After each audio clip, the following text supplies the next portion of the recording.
Hello friends, welcome back to Prince Electrical Academy. आज हम अपनी पैसिव कंपोनेंट सीरीज़ को एक स्टेप और आगे ले जाएंगे। पिछली वीडियो में हमने समझा था कि पैसिव कंपोनेंट और एक्टिव कंपोनेंट्स क्या होते हैं, और आज हम डिटेल में स्टडी करेंगे सर्किट की तीन बहुत ही इम्पॉर्टेंट पैसिव कंपोनेंट्स को। तो ये तीन कंपोनेंट्स हैं रेसिस्टर, कैपेसिटर और इंडक्टर। ये तीन कंपोनेंट्स ऑलमोस्ट हर इलेक्ट्रिकल और इलेक्ट्रॉनिक सर्किट में कहीं ना कहीं यूज़ होता है। तो वीडियो को एंड तक ज़रूर देखिए, क्योंकि हम इनके definition, construction, formulas, types, AC DC behaviour, application और प्रैक्टिकल टेस्टिंग मेथड को स्टेप बाय स्टेप समझेंगे। तो सबसे पहले बात करते हैं रेसिस्टर की। रेसिस्टर एक पैसिव कंपोनेंट है जो इलेक्ट्रिक करंट्स के फ्लो को अपोज करता है। सिंपल वर्ड्स में कहें तो रेसिस्टर सर्किट में करंट को कंट्रोल या लिमिट करने का काम करता है। रेसिस्टर में इलेक्ट्रिकल एनर्जी हीट एनर्जी में कन्वर्ट होती है। इसका बिहेवियर ओम्स लॉ को फॉलो करता है, जो कि है V = I/R होता है, यानी वोल्टेज, करंट और रेसिस्टेंस के रिलेशनशिप को ओम्स लॉ डिफाइन करता है। रेसिस्टर की वैल्यू उसकी फिज़िकल कंस्ट्रक्शन पे डिपेंड करती है। और एक इम्पॉर्टेंट पॉइंट, रेसिस्टर एनर्जी को स्टोर नहीं करता, बल्कि कॉन्टिन्यूसली एनर्जी को हीट के फॉर्म में डिसिपेट करता है। नॉर्मली रेसिस्टर एक रेसिस्टिव एलिमेंट से बना होता है, जैसे कार्बन, मेटल फिल्म या वायर वुंड एलिमेंट, और इसके दोनों एंड पर कंडक्टिव लीड्स होते हैं। अब देखते हैं रेसिस्टर के इम्पोर्टेंट फार्मूलाज को। सबसे फेमस फार्मूला है V = I/R, और यही है ओम्स लॉ। दूसरा, पावर डिसिपेशन कैलकुलेट करने के लिए पावर = I² R होता है, या फिर पावर V²/R होता है, यानी रेसिस्टर इलेक्ट्रिकल पावर को हीट के फॉर्म में डिसिपेट करता है। अगर रेसिस्टर्स सीरीज कनेक्शन में हैं तो टोटल रेसिस्टेंस हमारा R = R1 + R2 + R3 ऐसे टोटल ऐड हो जाता है, यानी सीरीज में रेसिस्टेंस डायरेक्ट ऐड होता है। अब रेसिस्टर्स के कुछ कॉमन टाइप्स को देखें तो कुछ टाइप्स इसके हैं, जो कि एक होता है फिक्स्ड रेसिस्टर, जैसे कार्बन फिल्म, मेटल फिल्म या वायर वुंड। लेकिन कहीं कहीं पे हम वेरिएबल रेसिस्टर भी यूज़ करते हैं, जैसे कि पोटेंशियोमीटर और रियोस्टेट। और एक एसएमडी रेसिस्टर होता है, जो कॉम्पैक्ट पीसीबी डिज़ाइन में कॉमनली यूज़ होता है। कहीं कहीं पे हम प्रिसीजन रेसिस्टर भी यूज़ करते हैं, जनरली जहाँ पे टॉलरेंस बहुत लो होती है, जैसे कि मेजरमेंट सर्किट में, वहाँ पर ये रेसिस्टर यूज़ होता है। अब समझते हैं रेसिस्टर का एक्चुअल सर्किट बिहेवियर। रेसिस्टर का रेसिस्टेंस एसी और डीसी दोनों में कांस्टेंट रहता है, assuming ideal behaviour and with in its operating limit. और रेसिस्टर में वोल्टेज और करंट के बीच फेज शिफ्ट नहीं होता है। सीरीज कनेक्शन में रेसिस्टेंस डायरेक्टली ऐड हो जाता है, लेकिन पैरेलल कनेक्शन में total resistance individual smallest resistor से भी कम होता है।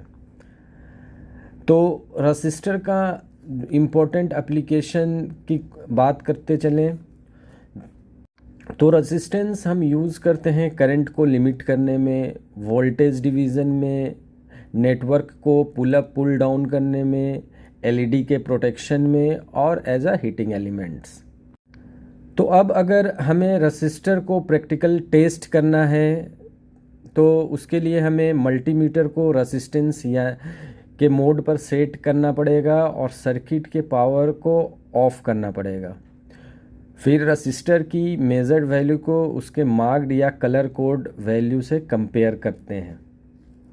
अगर मल्टीमीटर इनफाइनाइट रेसिस्टेंस शो कर रहे तो रेसिस्टर ओपन हो सकता है, और अगर अप्रॉक्सीमेटली 0 ओम शो कर रहा हो तो रसिस्टर शॉर्ट हो सकता है।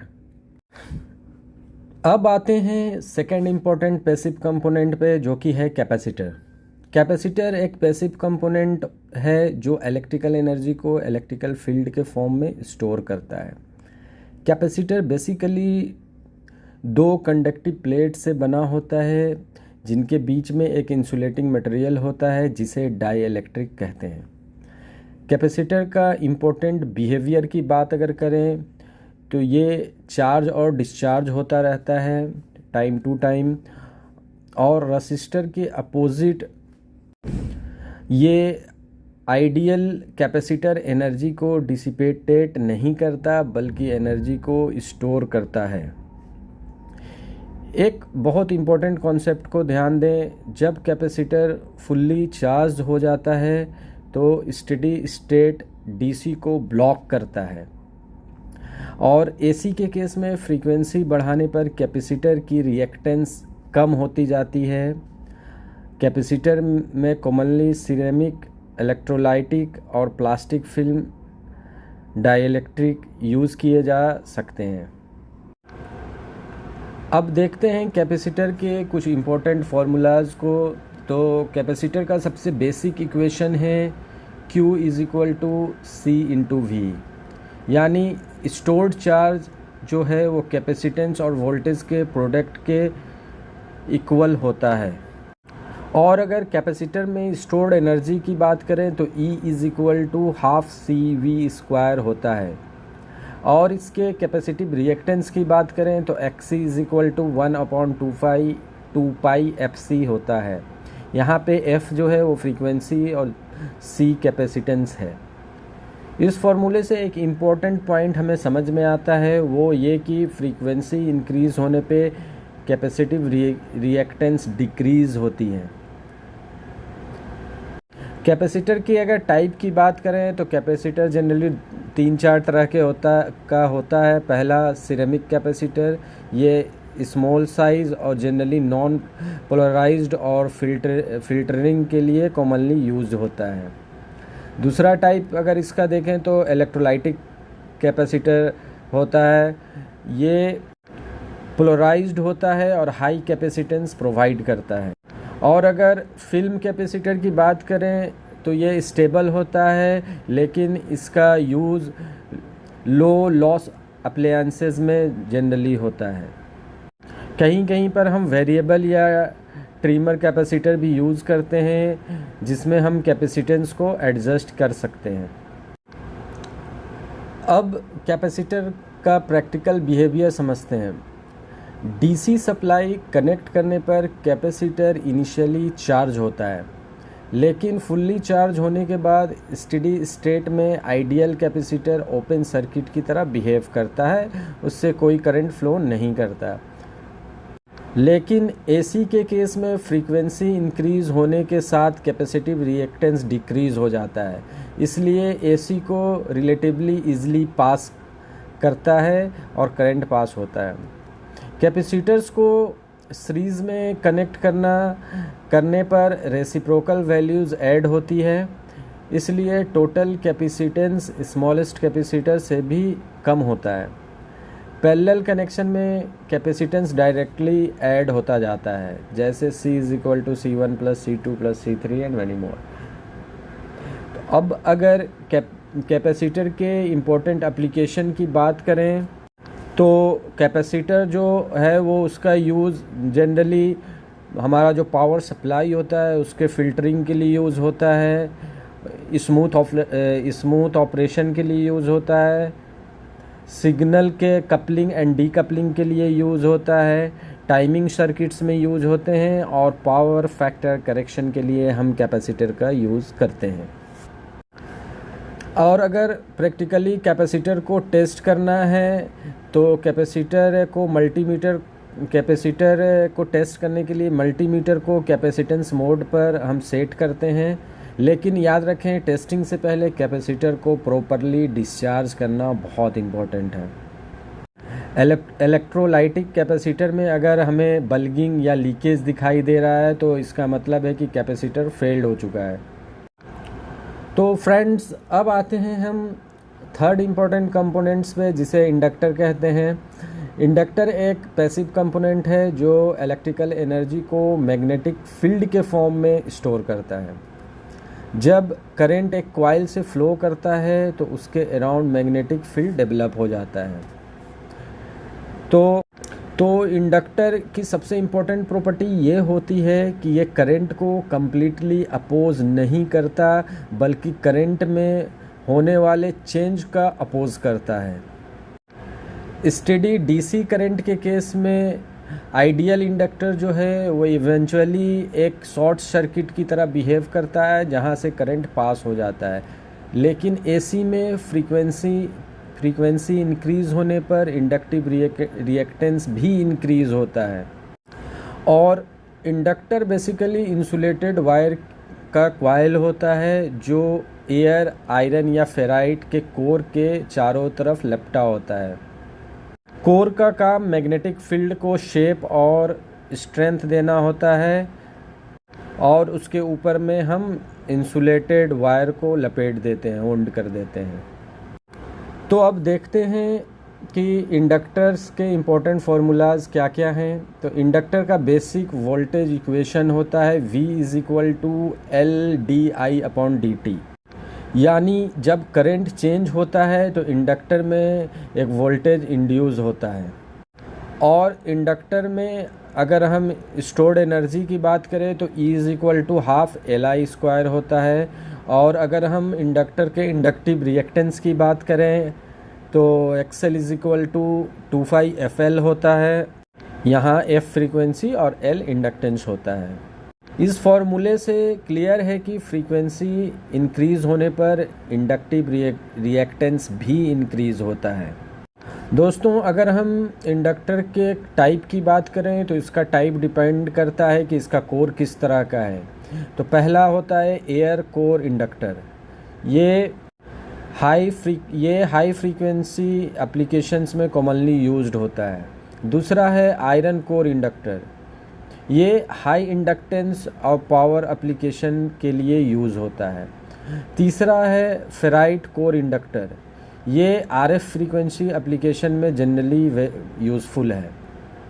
और टोरॉइडल या वेरिएबल इंडक्टर भी स्पेसिफिक एप्लीकेशन में कहीं कहीं पर यूज़ किया जाता है।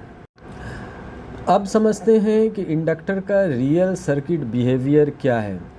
स्टेडी डीसी के केस में आइडियल इंडक्टर एक शॉर्ट सर्किट की तरह बिहेव करता है, लेकिन जब करंट सडनली चेंज करने की कोशिश करता है तो इंडक्टर उस चेंज का अपोज करता है। एसी में फ्रीक्वेंसी इंक्रीज़ होने पर इंडक्टिव रिएक्टेंस इंक्रीज़ हो जाता है।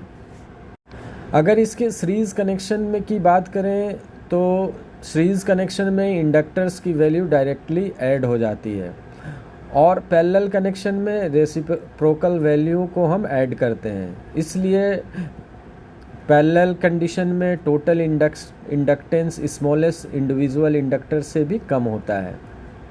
अगर हम इंडक्टर के एप्लीकेशन की बात करें तो इंडक्टर हम एज अ चॉक यूज़ करते हैं, फिल्टर्स पर्पस के लिए यूज़ करते हैं, SMPS में as a energy storage use करते हैं, ट्रांसफार्मर और मोटर के वाइंडिंग के फॉर्म में हम इंडक्टर को यूज़ करते हैं।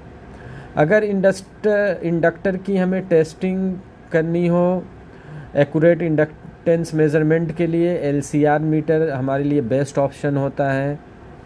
मल्टीमीटर के हेल्प से हम कंटिन्यूटी या लो रेसिस्टेंट मोड से हम वाइंडिंग के ओपन सर्किट या एबनॉर्मल शॉर्ट कंडीशन को चेक कर सकते हैं।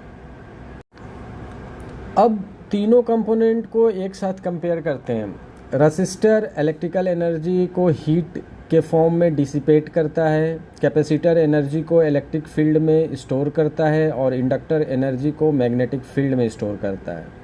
रेसिस्टर का यूनिट ओम होता है, कैपेसिटर का यूनिट फैराड होता है, और इंडक्टर का यूनिट हेनरी होता है। डीसी बिहेवियर भी डिफरेंस होता है। रेसिस्टर डीसी को कंटिन्यूसली अपोज करता है, कैपेसिटर स्टेडी स्टेट में डीसी को ब्लॉक करता है, और आइडियल इंडक्टर स्टेडी डीसी को एज अ शॉर्ट सर्किट के केस में as a short circuit behave करता है और करंट पास हो जाता है। फ्रीक्वेंसी के साथ भी इनका बिहेवियर इंटरेस्टिंग है।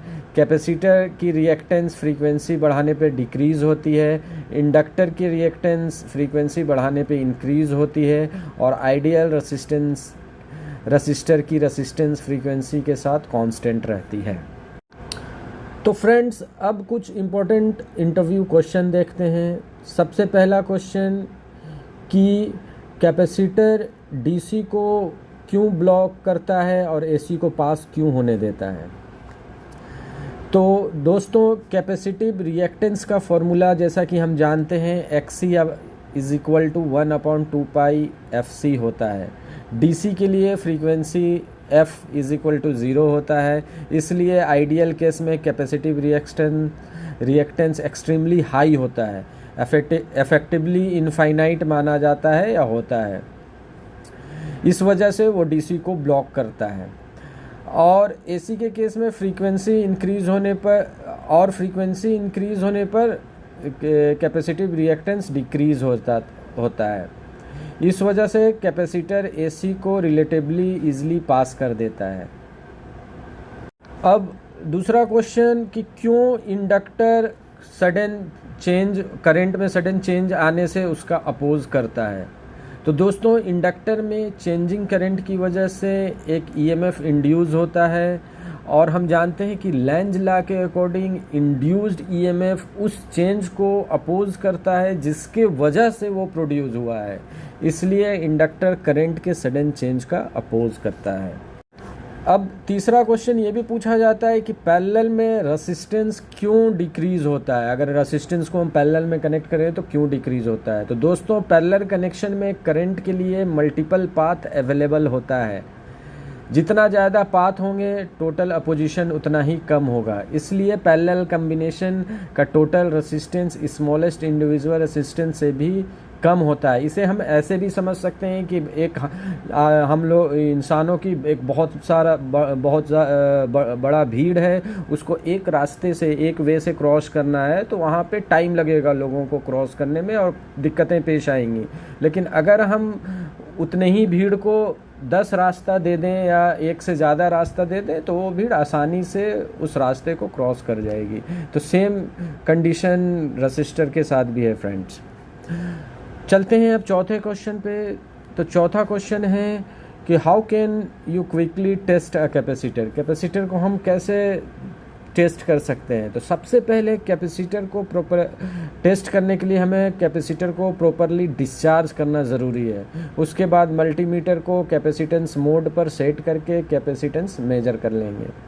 मेजर्ड वैल्यू को कैपेसिटर के रेटेड वैल्यू से कंपेयर करेंगे। साथ ही इलेक्ट्रोलाइटिक कैपेसिटर में बल्गिंग और लीकेज को भी चेक करेंगे।